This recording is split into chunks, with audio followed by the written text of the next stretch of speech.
দেখো আজকে আমার মেনুতে ছিল সাদা ভাত, মটন, আর ছিল একটা নিরামিষ তরকারি, আর আমি করেছিলাম আলু, গাজর আর ব্রোকলি দিয়ে একটা ভাজা, আর ছিল মুসুর ডাল।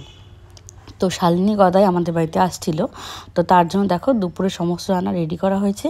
আর এখন আমরা চারজনে খেয়ে নেব। খাওয়া দাওয়া করে আমাদের একটু বেরোনোর প্ল্যান হচ্ছিল। তো ওরা আসছে 2 দিন হয়ে গেল, কিন্তু আমরা আর ল্যাদ খেতে খেতে বিকেলবেলা করে আর বেরোতেই পারছিলাম না। এই শীতের মধ্যে না ল্যাদটা একটু বেশি খাওয়া হয়। তো যাই হোক, তারপর আজকে ঠিক করা হয়েছিল আর যেভাবেই হোক আমরা বেরোবো। তো চারজন মিলে খেতে বসে পড়েছি। খাওয়া দাওয়া শেষ করে এবারে আমরা রেডি হয়ে বেরিয়ে পড়বো।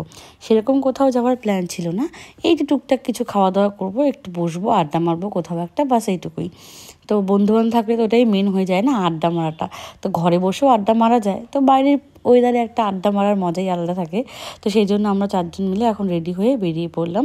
তো প্রথমে আমরা ঠিক করলাম এখানে যে চিকেন ফ্রাইটা পাওয়া যায়, যেটা খেতে আমি আর ইফি দুজনেই ভীষণ পছন্দ করি, তো ওই দোকানটাতে যাব। ওখানে কিন্তু এমনও অনেকবার হয়েছে আমার আর ইপসিতে যে আমরা ওই 7টা নাগাদ গিয়েছি, 7:30 নাগাদ আর কিছুই পাইনি। তাই আমরা আজকে তাড়াতাড়ি বেরিয়েছিলাম যাতে গিয়ে টাইম মতো পৌঁছতে পারি আর পাওয়া যায়। তো আজকে আমরা এমন সময় পৌঁছেছি তখন জাস্ট দোকান খুলেছে আর সমস্ত কিছু রেডি করা হচ্ছিলো। আমরাই বোধহয় প্রথম কাস্টমার ছিলাম। তো আমরা সেই মতো গিয়ে চিকেন ফ্রাইটাই অর্ডার করে দিলাম। তো এটা এতটাই ভালো ছিল, আমাদের প্রত্যেকেরই ভীষণ ভালো লেগেছিলো। আমার ইচ্ছে ছিল গদাইকে এটা বিশেষ করে খাওয়ানোর, আমি জানি ওর ভীষণ ভালো লাগবে। তো চলো, এখানে প্রথমে আমরা চিকেন ফ্রাইটা খেয়ে নিয়েছিলাম।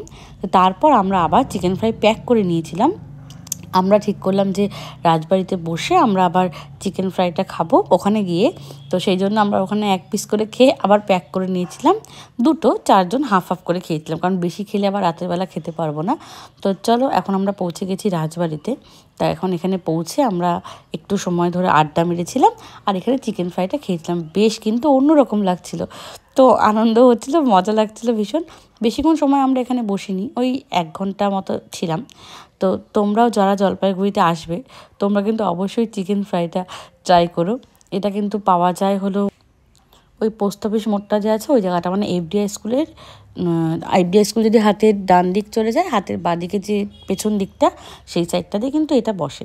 তো ভীষণ ভালো লাগে খেতে। এটা পার পিস নেয় 30 টাকা করে, একদম সাফিসিয়েন্ট। 30 টাকাতে একেবারে দারুণ জম্পেশ একটা বিকেলের টিফিন।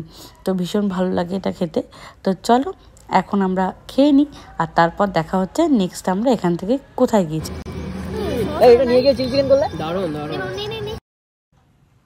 এরপরে আমরা গিয়েছিলাম বিরিয়ানির দোকানে।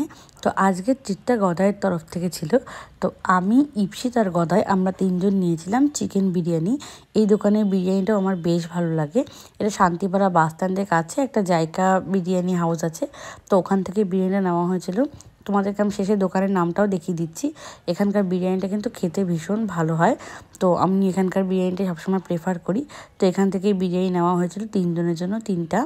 আর তারপর আমরা এখান থেকে চলে গিয়েছিলাম শালিনীর জন্য মিক্স ফ্রাইড রাইস নিতে। তো চলো, আজকের দিনটা তোমাদের সঙ্গে শেয়ার করলাম। তোমরা অবশ্যই জানিও কেমন লাগলো ভিডিওটা। টাটা, দেখা হবে অন্য ভিডিও।